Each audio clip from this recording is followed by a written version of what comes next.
Too many people are just using AI to do content for them, to write speeches for them without putting their own IP, without doing their own thinking. This is not going to give you a career in speaking. That's pretty much the end of your career. Marketing is the one that is educational, it's engaging. Marketing, I believe, is everything. As a speaker, as a business owner, as a parent, you know this, negotiating with your son, it's all marketing. Our guest today is Franziska Iseli, a marketing strategist, entrepreneur, and best-selling author known for helping businesses stand out in crowded markets. As the founder of Basic Bananas, she has worked with business owners around the world to build stronger brands through clear positioning, practical marketing, and bold ideas. Different people have different places where they can choose to grow. All the people that you see out there that are on every stage, they've done the work too. It's not that they were just born with all these gigs given. I had people in the audience that hardly looked up, and then they're often that person at the end that comes up and they're like, Franziska, that was so good. I took so many things away from this talk. And I'm thinking, but you didn't really ever look. Welcome back to the Beyond the Keynote podcast. I am so excited to have another fellow Aussie in today, Franziska Iseli. Welcome to the podcast. Thank you so much. And, you know, I feel very honored to be called an Aussie. I am legally an Aussie. I'm also a Swozzy, a Swiss Aussie. So for any listeners that go like, she just introduced an Aussie, but she sounds very differently to Carmen. That is because my background is Swiss. I grew up in Switzerland. Which is beautiful. I love that. Yeah. And I love your accent. I think it's so much sexier than the Australian accent. So I'm very happy to have you on today. And we're very lucky to have Franziska here because she is an author, adventurer, which would love to hear a little bit about, CEO of Basic Bananas, and speaker on courage. We've got so many things that we can talk about. It's about where do we get started? Let's talk about you growing up as a little girl, because I think it's so lovely to hear about the speaker behind the speakers and so interesting what shapes us, I think. I love speaking. I did a TED style talk on the weekend. I had 1 week's notice, so had to get in my client's shoes and craft something and learn something very, very quickly, which was lots of fun. And I'm an introvert. I don't love being the center of attention. From when I was a really little girl, I was so shy, but I fell in love with theatre and realised that I loved being up on stage. So tell us about you growing up. Did you ever imagine that you would be getting asked to speak in multiple countries around the world on courage? No. And you know, looking at that question is so great because I look at you know, you wanted to be an actress, or you became an actress. You started acting, and this is your thing, because if you're an actress and if you have training in acting, you definitely have incredible skills to be an amazing, engaging speaker, which we need more of. And I look at my background, I'm like, nope, I wanted to be a vet. And then I wanted to be a teacher, and then I wanted to work for the United Nations. I definitely had zero speaking desire or acting desire, none of it. Nothing. And I think that is the beauty of life in general. What I have noticed as the common thread throughout my life is that I've been really good at surrendering and just sort of going with the flow and seeing, almost like without going too woo-woo. You can go woo-woo if you want. Getting a bit like The Alchemist in the book, you know, Paulo Coelho's book, The Alchemist, just letting the universe guide me a little bit. The intuition, it's called. Omens, Paulo Coelho calls it. And just going with, okay, I wanted to do a lot of, I definitely wanted to work internationally. So I grew up in Switzerland in a small village. I think we had 600 people living there. My mom still lives there. Wow. Lots more cows probably than people. And you didn't really think too much about big things. But I always thought about big things. And I never felt like I fit into where I grew up or even my family of origin. I always felt like I'm a bit of a black sheep. Not in a bad, it didn't make me feel bad or anything. I just didn't think that I was going to end up here ever long term. So I always tried to find ways to go out and explore. And I was a wanderer.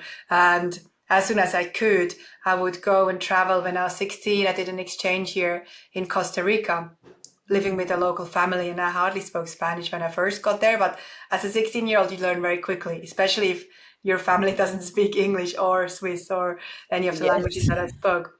And after that, I realized, oh my God, I love this whole traveling thing and exploring cultures. That's my thing. So I wanted to also be a diplomat. So I did another project at the embassy, in the Swiss embassy in South Africa. And then I did another exchange year with university. I got a scholarship from Geneva, where I was studying political science, to go to Australia, to Sydney. That's how I ended up here 20 years ago this year. Wow.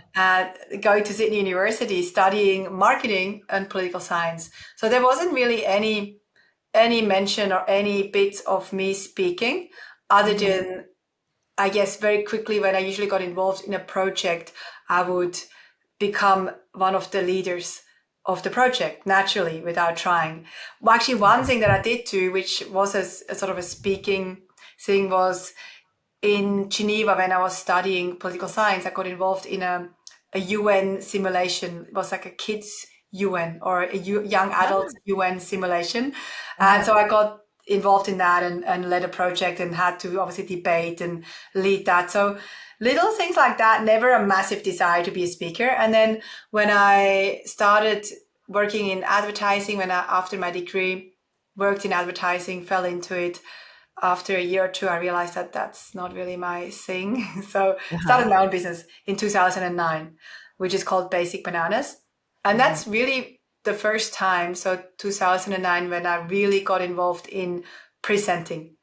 And that's when I did my very first speaking training too. It's like a 4-day, how do you present, how do you engage people in a workshop training. That was probably 2008, maybe I did that. And in 2009, I started my marketing company, where we do, it's a marketing school for business owners, very well known in Australia, called Basic Bananas. And we also expanded into the US, New Zealand, Canada. And that's where I started to stand in front of people and present, I guess.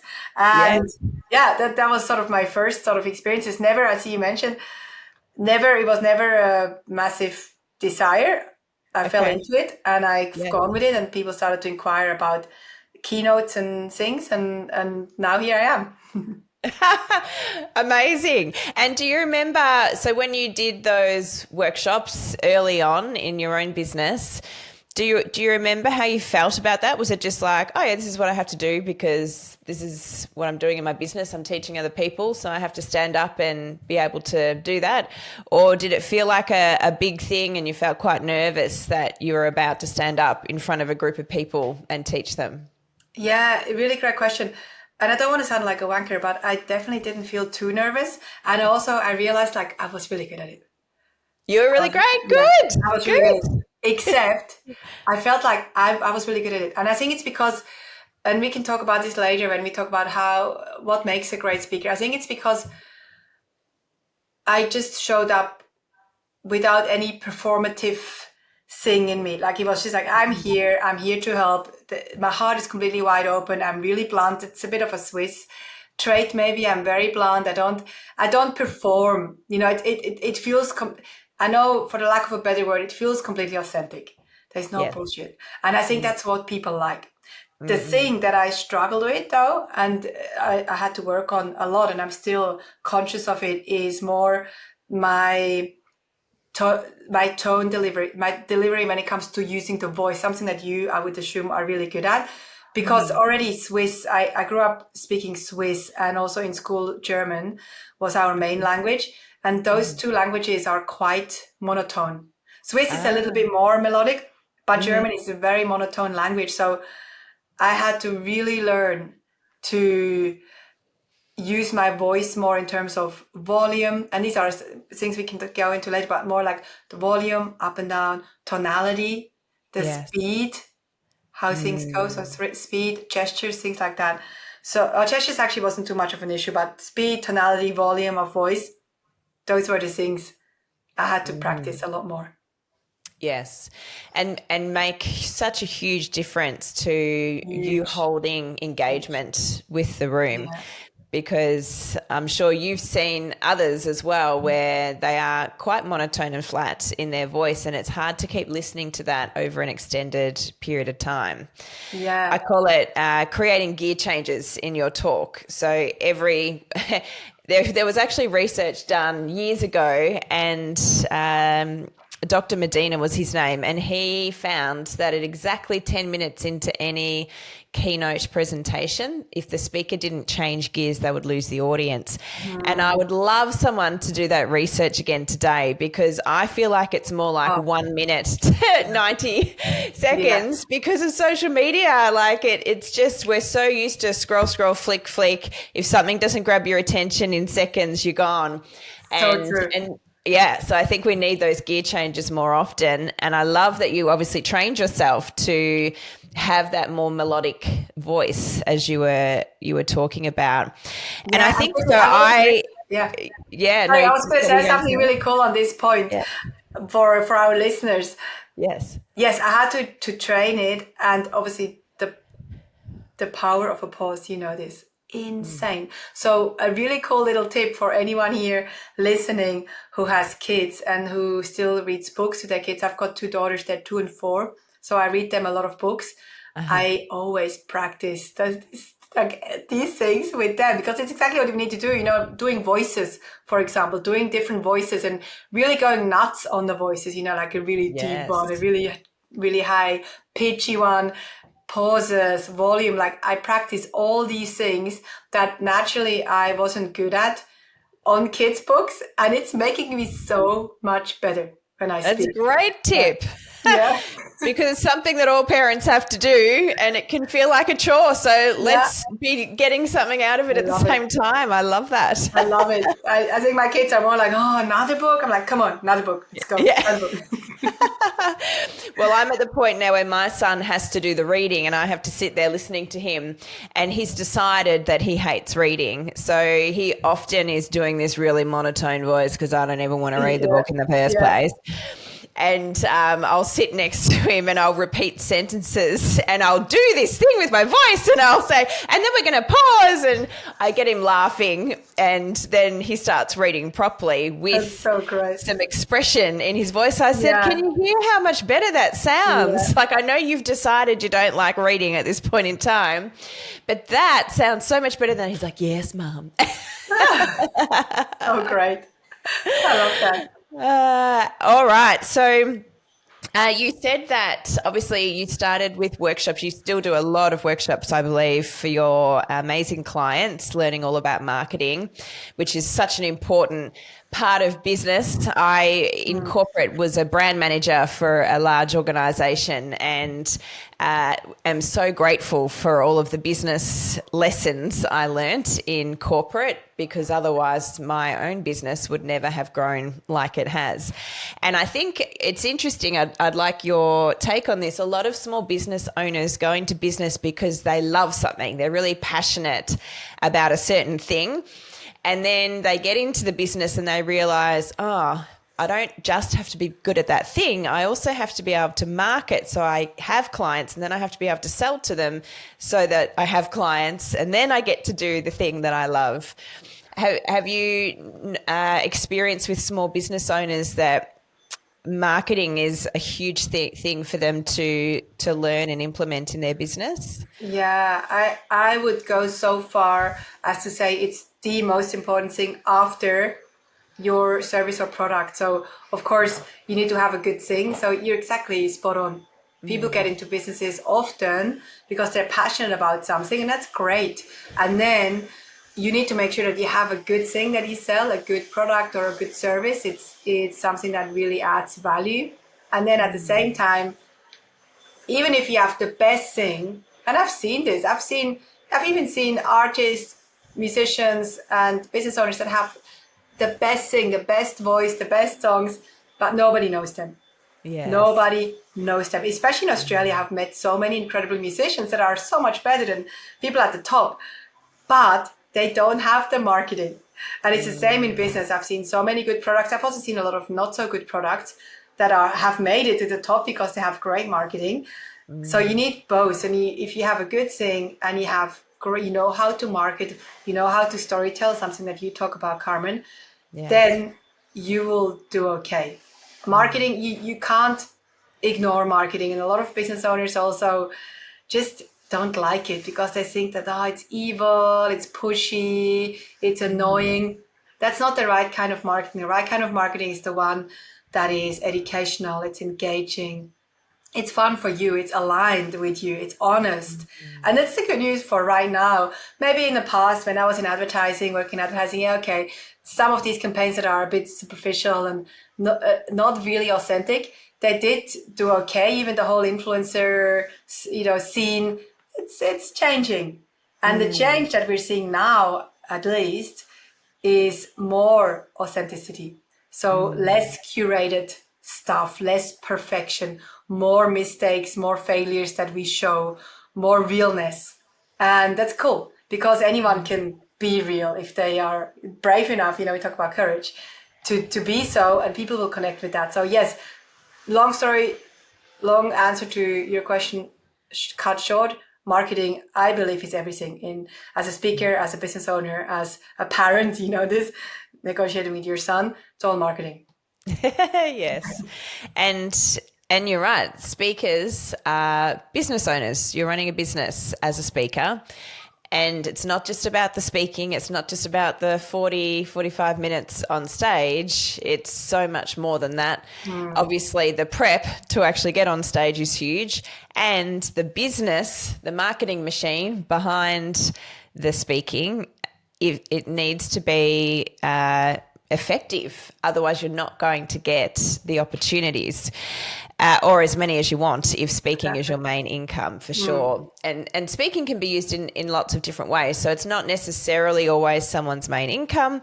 It's used for marketing purposes, I would say, is one of the key reasons someone would speak.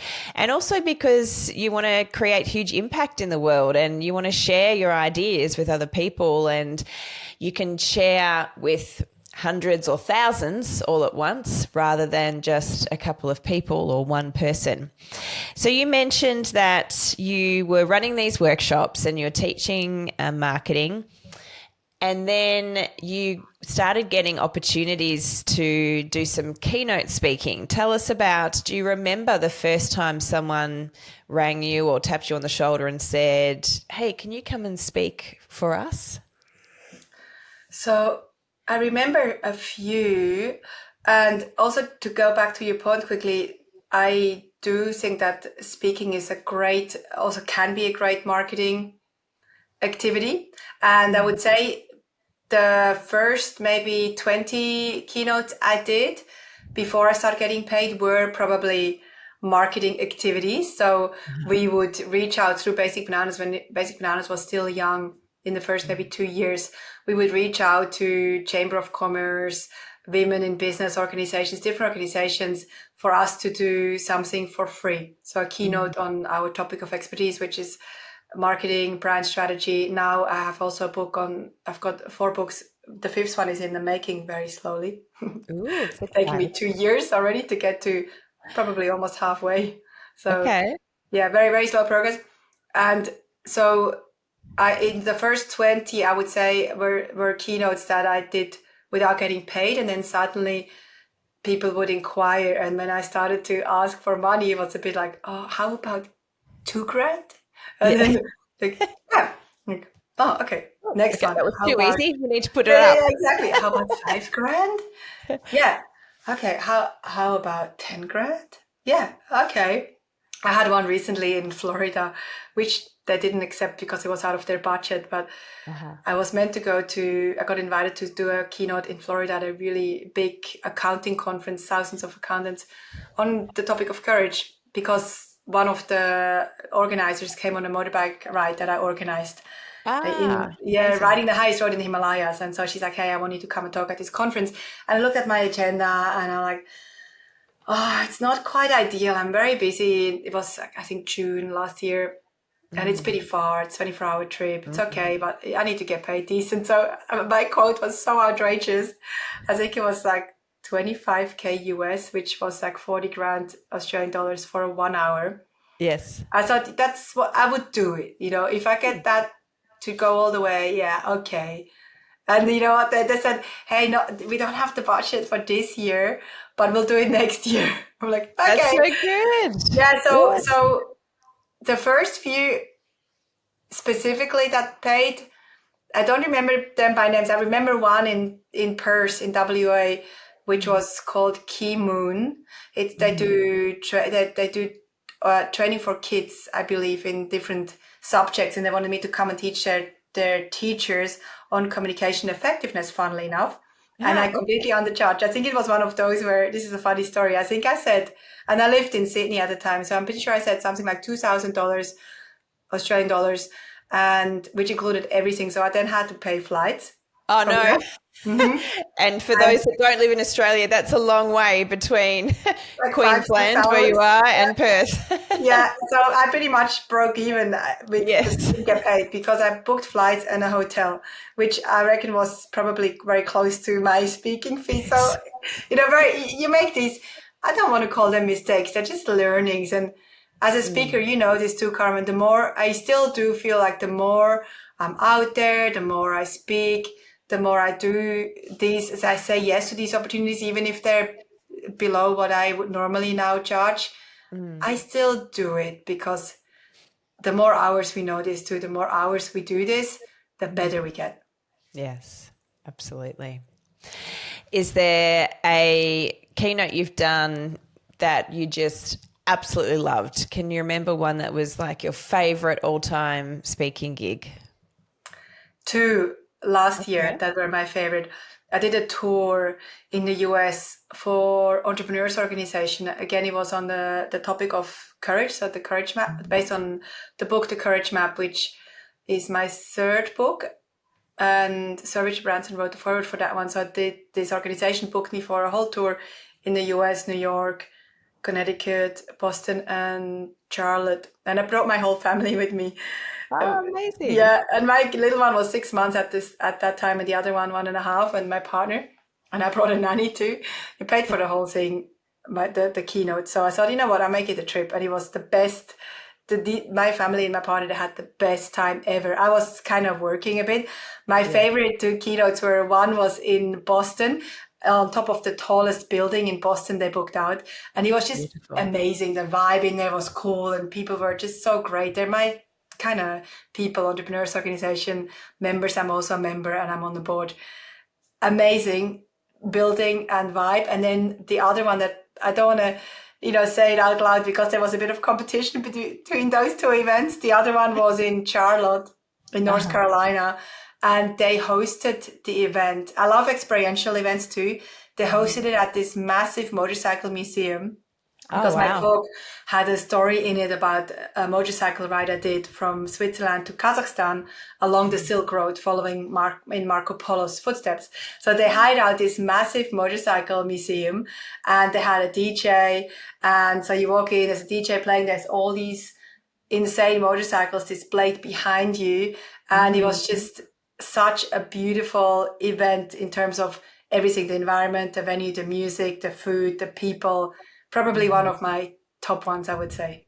Ah, that sounds incredible. Yeah. And I love that they've created this, as you said, it was an experience for the audience, which is what we love to help speakers do at Illuminated Story, because as you said, having the motorbikes there, and it sounds like the way they set the whole event up was just incredible. Oh, well done. Yeah. I'm interested to know, you said you wrote a book called The Courage Map, is that right? Yes. Yeah. One of them is called The Courage Map. Yeah. How did you, and you're being asked to speak on courage, how did that come about? You're running a marketing firm, and what caused you to write a book on courage and therefore start speaking on courage? Yeah, I had an interview last week and the interviewer asked me, he's like, how did he get, because he also has a really cool book on courage, Ryan. His book is called Return on Courage, and he had me on his podcast. And he said, how did you get into this whole courage thing? I said, again, same as how we started this show here today, and hopefully people will take away something from that too, is I kind of just fell into it following the cues. So a few years ago, this would probably have been 8 to 10 years ago, I was talking on stage for Mind Valley. I don't know if you've heard of Mind Valley. There, Yes, yeah. So they have these amazing festivals. The personal development festival is called A Fest, or back then it was Awesomeness Fest. And I spoke at one of their Awesomeness Fests. I think it was actually on impact. I believe maybe impact through entrepreneurship, something that I'm also very passionate about. And then Vision, who is the founder of the organization, one of his team members said, hey, would you do something on being bold, achieving the impossible? Like come to Malaysia where they have their head office and record a program for their people. And I thought, sure.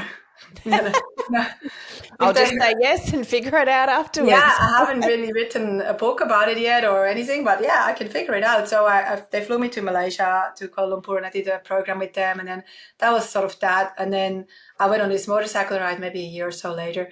And my mate, Mike Klein, who was on the ride with me, he's kind of the reason a bit why I wrote this book too, because he is the one that kept saying, hey, how you think about the world and how you interact with people on this trip and the way you show up is incredibly courageous. You should write a book about this. And that's when I started to really think about it, map out the concepts and start writing while I was on that ride. So yeah, I kind of just fell into the whole courage thing.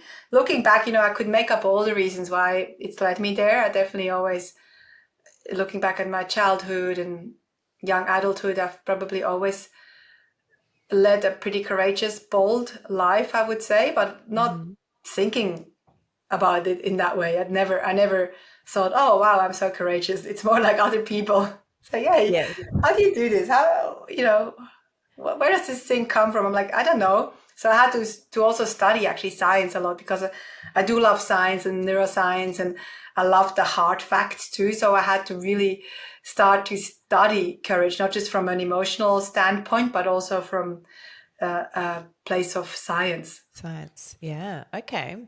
And do you have any tips for our audience on how to be more courageous based on what's in your book or what you learnt through studying that science? Yeah, two quick things. So one is, let's do the scientific thing first. So if we look at our brain, neuroscience, so if you look at our brain, there's a part of our brain, a small part, it's called the amygdala, and it's the fear center. And neuroscience has proven that. So normally when we do something that scares us, the amygdala gets active, the fear center gets activated and makes us have a fear response, whether that is fight, flight, or freeze. So when we, let's say, that's why, in the past, if you're faced, I live here near Byron Bay. If I see a brown snake, which is one of the deadliest snakes, my fear gets activated. I probably freeze or run. And that's the amygdala activated. Now, in normal, also in life, often different things will trigger that for us. So I just mentioned to you before, I went surfing this morning. That's why I still have wet hair. And for me, what neuroscience has shown us is that the more that we trigger our amygdala, the more we activate it in a way that is not risky. So we don't want to put ourselves into the way of snakes or, wrangle brown snakes or anything like that. That's stupidity. There's a fine line. Yeah. Yes. But we want to make sure that we do activate our amygdala. The more we activate it, the more our capacity for courage increases. So the example I sometimes share is, let's say I go to the beach and I want to go for a surf and I look at the waves, and there might be a bit on some days bigger than I like. So I look at it, and I've had many moments where I sit there with my surf and I'm like, I'll just go for a walk or I'll just go for a swim. And then I look at it again, I'm like, you know what? It's not dangerous. I know that I'm not going to die. I will get my amygdala activated by paddling out. My heart will be racing. I'll get all the fear responses, which can be feeling goosebumps or heart going fast, or different responses that we all have. And if I just go out for one wave, I know that my capacity for courage increases.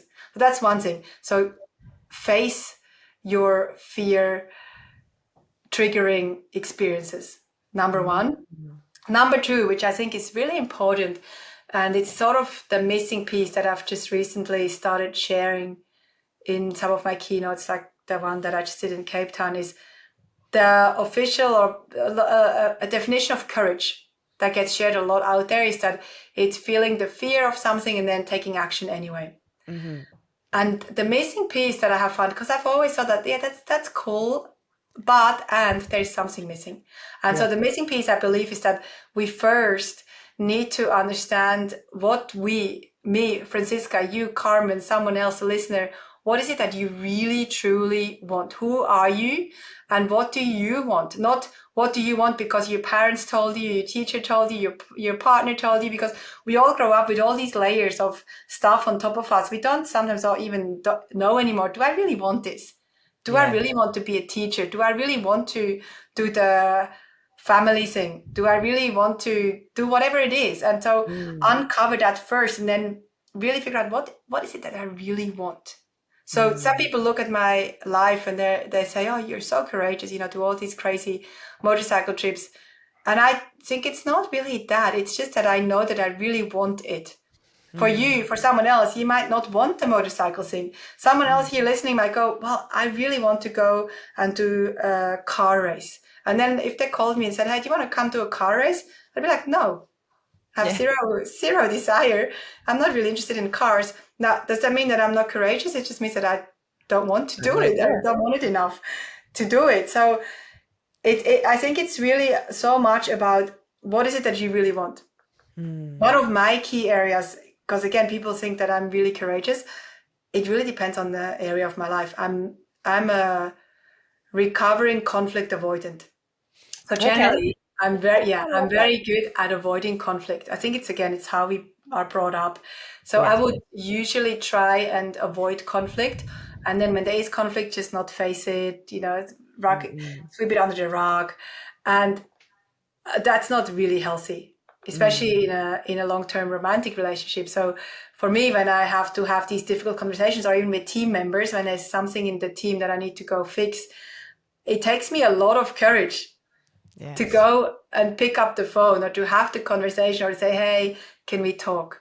We need to discuss something. For someone else, it's like, oh, really? That's so easy. So, different people have different places where they can choose to grow. Yes, so true. And I remember, again, running teams back in my corporate life, and I definitely am someone that likes to avoid conflict. So had to learn how to have those very difficult conversations sometimes with team members who weren't aligned with the mission.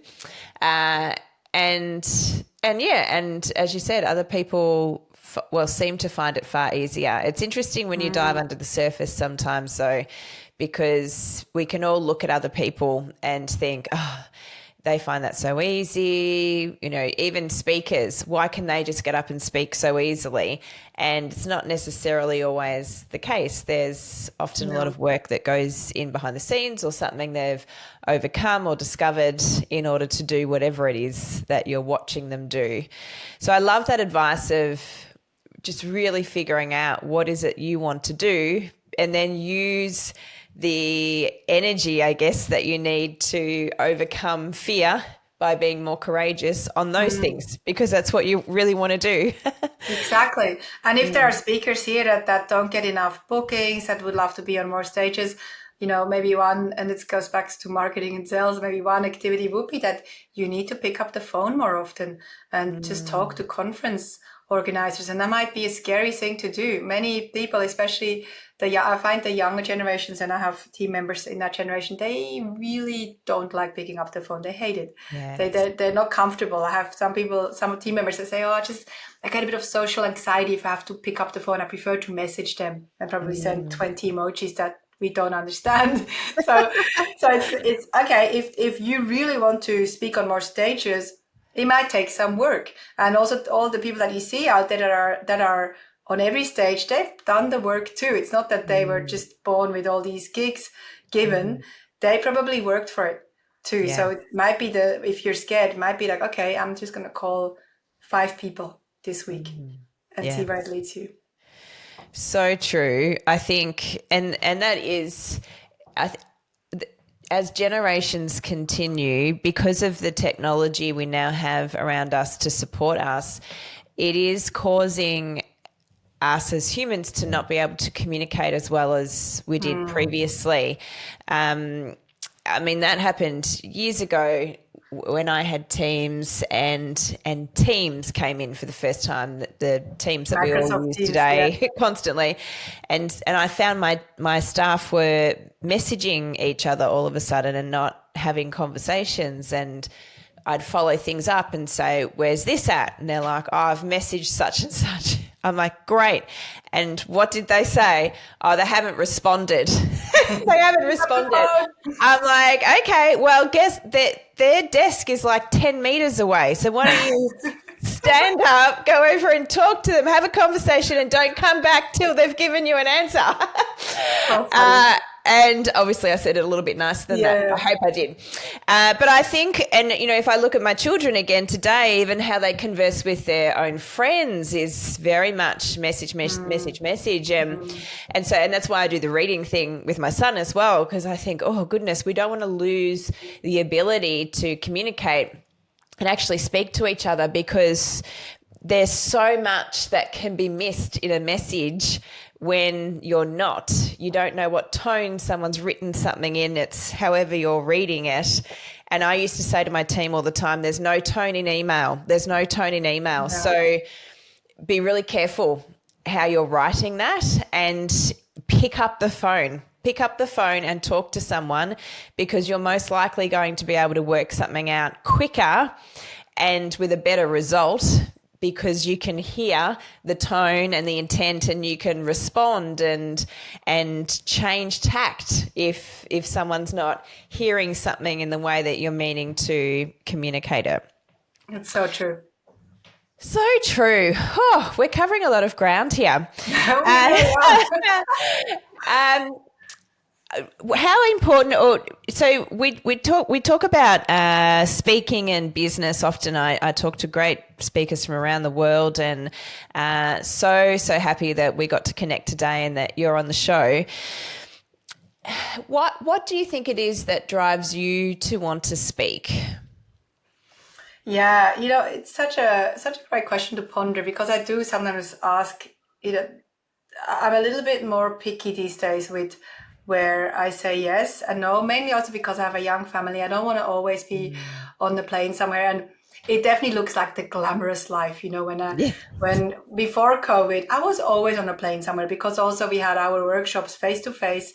I was in LA literally every 3 months. And then I was in Canada or in Switzerland or in Sweden or in New Zealand or all over Australia, all the time, always on a plane, always in a hotel. And it looks so glamorous. It looks amazing on social media. It looks amazing. Like, oh, wow, it's not that glamorous. No. You know, you probably know this too. And all my friends that are speakers that are always on a plane somewhere, they love it and they're incredible at it. But it also is, it's nice to also have a home base for some of us and be there. So I definitely am a little bit picky in terms of where I go and what I get involved in and which conferences. And the thing that they still light me up. I still come home with so much, my tank is so much fuller again, even though like you, I know I don't look like it, but I think what they call an extroverted introvert. After I do a keynote, I am demolished. I need to go to my hotel room. And often I just don't even talk to anyone. Of course, I do my thing and I go to the dinners and all that, but I'd rather sometimes just sit in my room, order room service, and just recover from my energy depletion. Now, the thing that still lights me up is the unpredictability of these rooms. So as a speaker, you walk in and you don't always, actually hardly ever know how the room is, how cold. Sometimes you can see the speakers before you can see, ooh, this audience is tougher. I spoke at a large travel company gig, their annual summit in Adelaide a few weeks ago. And I watched the speaker before me. I'm like, oh, these guys are a bit cold. And then I did manage to warm them up. So the exciting thing, what lights me up, is how long is it going to take me to light them up? And then sometimes I also have to adjust things on the go to use different sort of things that I know will usually land. Maybe sometimes they don't. So the unpredictability is the thing that I love. The conversations that I have at these conferences, depending on where I go, are just so cool. So cool. People doing really good, interesting things in the world. So those are probably the things that still light me up. Yes. And you're so right. Sometimes in even the speaking gig I was at on the weekend, there was a segment I was a part of where each person was doing a 10-minute TED style talk on a round circle. It was blue, not red. And I was the last speaker of the 5. So I was sitting watching them side stage. And I was looking at them and looking at the audience and gauging. And it was a very quiet room because it was a conference for authors. And I think there were a lot of very introverted people in the room. But what I've learned over the years is that we've got to be careful when we're up there how we're judging the audience too, because what we can, especially when we're looking for that energy back and you're looking for that response back, what we can judge as being people that aren't so interested or aren't so engaged might just be someone who is enjoying it, but they don't express it in a way we're seeing. And I also love the flexibility that you were talking about then in your talk, that you can adjust on stage and you can try a couple of different things to also get a bit of engagement back from the audience. Yeah. So it's interesting. Valid point. I definitely learned that lesson the hard way early, where I had people in the audience that hardly looked up. Maybe they were looking down a lot, and someone's even sitting in the front row, and I would think, wow, these people, that this one person here was really not interested, that didn't like what I said. And then they're often that person at the end that comes up and they're like, Franziska, that was so good. I took so many things away from this talk. And I'm thinking, but you didn't really ever look or, engage or ask anything. And it's very early on when I then started to realize not everyone learns the same way. And it's the whole, some people are auditory. They don't need to look at you. Yes. And some people are introvert. They don't want to say a thing. They don't want to put their hand up. They don't want to engage. And doesn't mean that they're not into it. So, I definitely had some of these moments where I'm like, oh, I wonder if I'm not nailing it. And then they often come up and they tell you privately how much they enjoyed it. So true. I've had the same experience, and it's so lovely when they do, and then you realize they just wanted to have that one-to-one interaction with you. Because I think sometimes also people in the audience don't want to be exposed or singled out in any way. So if you're interacting with the audience, it's like, please don't choose me. I'm not going to look at you. Yeah. I'm not going to look at you, so you don't choose me. All right. I would love to brainstorm together the future of keynote speaking. Where is the industry going? We've got AI that's very prevalent now and certainly can help write a talk extremely well. I know that video will be, avatars can be created where it's pretty hard sometimes to figure out if it's the real person or the avatar person. And there's lots of opportunities for that to be used really well and for good, hopefully. And then I think there's still that human touch, that heart to heart that can happen, that connection, that energy that you can exchange between people when you've got a real speaker and an audience.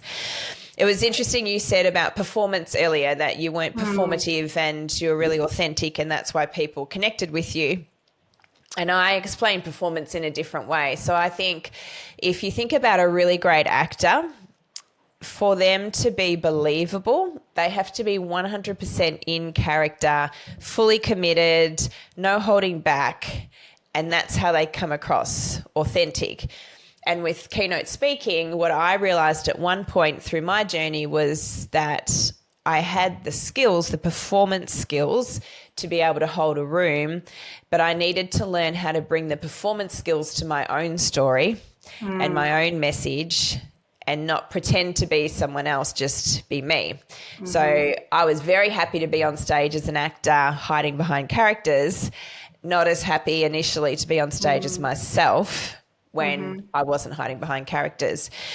So I think you can bring performance to your talk as long as you are being yourself, performing as yourself, if that makes sense. And when you use the voice example earlier, that's what I would call performing as yourself, because you probably did have some of that voice available to you. If you're, cheering at a sporting event, you might use your voice different to if you're telling a story to a friend and you're really in it and you're really excited and passionate, versus maybe when you're in a theatre and you've got to talk quietly because you're not really supposed to be talking at all. So you do have variation. It's about tapping into those things and using it in the right moments in your keynote show. The other thing we have available to us in big arenas, which we don't always have as keynote speakers, but sometimes it's available, is lighting and sound and screens, which can be used for more than just PowerPoint if we want them to be. Is there a topic that you speak on where you think we could elevate it somehow by adding some of those performance qualities to what you're doing? Or have you seen someone speak where you're like, wow, that was cool, that was really interesting and different? And if so, would you be able to share that with us? Yeah, I'm just thinking, and also quickly to go back to AI. Yes, we got to be very careful because we teach marketing AI, so we do training on how to use AI in your businesses. And unfortunately, I feel like at the moment, hopefully the listeners here won't do that. Too many people are just using AI to do content for them, to write speeches for them without putting their own IP, without doing their own thinking, without editing it. And this is not going to give you a career in speaking. No. That's pretty much the end of your career. Because everyone is blending into each other. And you see this too on Carmen, on LinkedIn. Everyone is starting to sound the same, publishing the same thing. And we can detect it from pretty far away if something has been completely written by AI or not. And if it has, we kind of disconnect. I don't read past the first paragraph if I know that, because I can just go ask ChatGPT to give me the thing. You'll get the same response. Exactly. Yeah, I want to know what's in you, in your human mind, how you think, how you synthesize. And of course, you then use AI to help you and to help you find the right research and facts and figures and to help you create your content, your keynote, not to do the whole thing for you. And that's also why I think that keynote speaking, and there's so many talks out there and studies around, if you're an author, you're in danger. If you're a keynote speaker, you're in danger. You are if you are using AI and in a way, I use AI every single day. If you're using it in a way that you blend in, yes, then I think it's very, that industry is definitely ripe for disruption. There are also too many books and things out there that maybe shouldn't be out there. So really be careful with that. And what you kind of also alluded to is find your thing, your uniqueness, and then use the performative skills, the actor skills to enhance more of that, of who you are.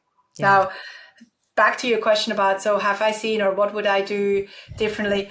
I would say what I could do more and what I'm moving towards more with the courage theme is on some of these stages is add more what I talked about with the keynote that I did in Charlotte, in North Carolina especially, is make the whole environment more conducive to that. The one that I did in Cape Town was actually also, and I often suggest that, they booked me and I said, hey, how about you find a venue like a dingy bar or they have some really cool bars in Cape Town that have motorcycles in it or cars or that are a bit like a men's shed. How about we do like a men's shed kind of thing? And they did, and it was incredible. Again, it was a bar, and it had some pool tables, and it had, I think it had some old cars somewhere in the back of it. So it was like a men's shed where we hosted the keynote. And that's amazing. Cool, because then again, everything, the light, the music, the environment is conducive to the topic. So for me, that topic of courage and the motorcycle rides that I do and that I host and that I have done are perfect for that. So I would say I could probably do more of that. There was one conference that I said, hey, how about we ride in on a motorbike? It was a conference in LA that we did, and we didn't end up doing it, but that could, even just a little or a big bang like that, where you open up by just riding in, taking your helmet off, and then they don't expect the girl, to show up talking about motorcycle rides. So like a bit of those sort of wow factors where people don't expect what's coming. So I think that's really cool to do. I'm trying to think if something stands out as somebody who does that. I mean, some of these, big guys that probably many have seen, like the Anthony Robbins and all that. I've been to one thing years ago. He does that so well. The whole environment, the music, his whole performance. It's a performance, but he's still being himself. Yes. So yes, it's a perfect example. You're exactly right. He creates a theatre show, but it's himself. Yes, he's so authentic. Yeah. While you're still thinking, one of my clients has run Miami's largest catering company for over the last 50 years in the luxury market. So he has served 4 US presidents, John Paul Pope II, numerous celebrities, both in the athletic field and the entertainment industry. And we've created his keynote that's launching next year, where we're doing a dining with Bill theme, where we're serving up, because he's written a book as well called Plating Up Profits, which is all about his business lessons. And so we're serving up a different business lesson for each course. And of course, there's not actually food that's happening throughout, but that theme is really bringing something that could be fairly standard. It could be a fairly standard keynote to talk about sales and marketing, leadership, what's your legacy, great customer service. But because we've got this theme running through it that completely ties to his whole lifetime of service to the industry, it's fun. Like, it just brings it to life, and we're going to have the table and the settings and the way he teaches people to do that on stage, like you're talking about doing with the motorbikes. And it just creates this vibe, if I'm allowed to say vibe, you are that so makes allowed to say it vibe. more experiential for the audience and just elevates you to another level. And people, that's what people remember. Yeah. They remember the experience and how you made them feel. Yes. Have you thought of anyone else? It doesn't matter if you can't. Yeah. So just with Back to Entrepreneurs Organization, I've been to many of their events, and often, like, there was one in Mexico City and even one in Sydney, actually, in Australia. But the one in Sydney was in a museum. Then we had one actually in Hobart at the MoMA. And again, it was just the environment that created, I don't remember, to be honest, much of the speaker, but because when I remember the experience, as you say, it's the emotion that you walk away with. Often that is the thing that stays with you. And the same in the one in Mexico City was in a massive church.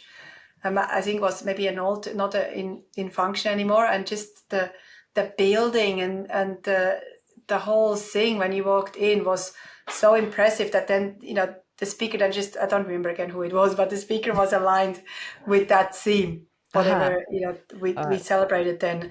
So, yeah, I think that's a really cool thing for every speaker to think about. How can you make it more experiential in a way that is not, you want it to be natural. You don't want it to be trying too hard.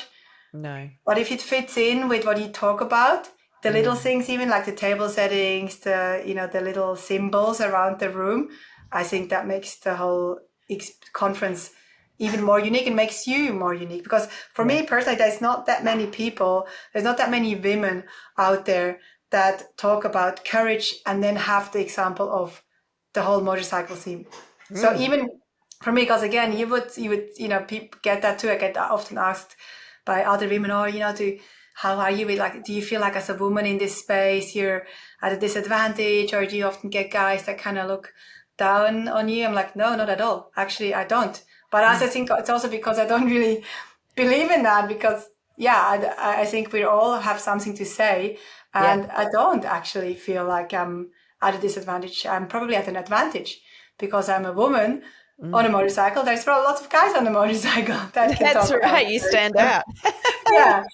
Yeah. So I think that's probably that. If there's something that you can find within you that is unique, that you can amplify through your keynotes, events, and then when you talk to the events organizers, I always suggest things like that. When I get booked, I often say, hey, if you wanted to, you can probably even save money on the venue by going to a dingy bar, but we can then spend some money on some other things there, like a DJ or the way that it's set up. That makes it really cool. And the event organizer would love you for that. And it's So great much to make friends with event organizers when you're a speaker. Yeah. So wonderful, beautiful ideas. It's been amazing talking to you, Franziska. I've had so much fun and we could probably talk forever. We better wrap up. I'm wondering how people will get in touch with you. So there's a couple of things, because there are so many amazing small business owners all over the world who really do need great guidance with marketing, and there's a lot of companies saying they can help people with marketing in many different ways. So how can they get in touch with you, because you've been running Basic Bananas for so long now and no doubt have so much knowledge when it comes to marketing for a small business? How can they get in touch with you and join in on Basic Bananas? And I know that you're not really wanting too many more keynotes, but let's just get you some of the best keynotes in the world. So for the best venues in the world that want to pay top dollar for an amazing speaker, a woman on a motorbike who can talk about courage, how would someone book you for that? Yeah, thank you. Thanks, Carmen, for being my gatekeeper here. I love it. You're amazing. My pleasure. I know in Australia, it's a long way for us to travel in Australia, so I totally understand your pain. Yeah, I do enjoy it if it's, as we said, if it's a really, really interesting engagement. So for Basic Bananas, we have a lot of free training for small business owners. I have an amazing team that is there to support you too. You just go to basicbananas.com and you can find under masterclasses there. We always have at least one monthly free session. At the moment we have a monthly free marketing AI session that I'm also co-hosting with one of my directors, Kevin Bees. So that's a really good one to get into. Just go to basicbananas.com. For me personally, if you have a really cool event, or if you want to talk about any events that you have coming up, or just to check out what else I talk about and what else I'm involved in, I've got a few other companies and projects. You can go to Franziska Iseli, and the spelling is Franz for zebra, ISKA. That's the first name. Last name IS for sunshine, eli.com. I'm sure Carmen will put it in the show notes so you can find it. You can also find me on LinkedIn, and I look after my own LinkedIn, so I will respond to you personally. And Instagram, Facebook, same name, Franziska Iseli. Wonderful. Thank you so much for coming on the show, Franziska. Thank you, Carmen. Thanks for all you do for this industry. It's really cool, and I haven't seen anyone really doing what you're doing, so you found your uniqueness too. Thank you so much. All right, here's where you're standing. You can close this episode, think that was fun, and go back to doing things the way you've always done them. Or you can decide you're done being the speaker, the leader that people politely applaud and immediately forget. If you want to create the kind of moments we talked about today, the theatrical, the unforgettable, the profitable, I've put together something that'll change how you think about the stage forever. It's called Beyond the Keynote, Creating Your Illuminated Story. No fluff, no theory, just methodology I use with elite speakers and leaders who are done playing small. Go to illuminatedstory.com/masterclass. And hey, if this episode hit you somewhere, share it, leave a review. It takes 30 seconds and helps more people discover that great speaking isn't magic. It's a game and you can learn to win it. I'm Carmen Sederino. Don't just speak, illuminate. See you next week.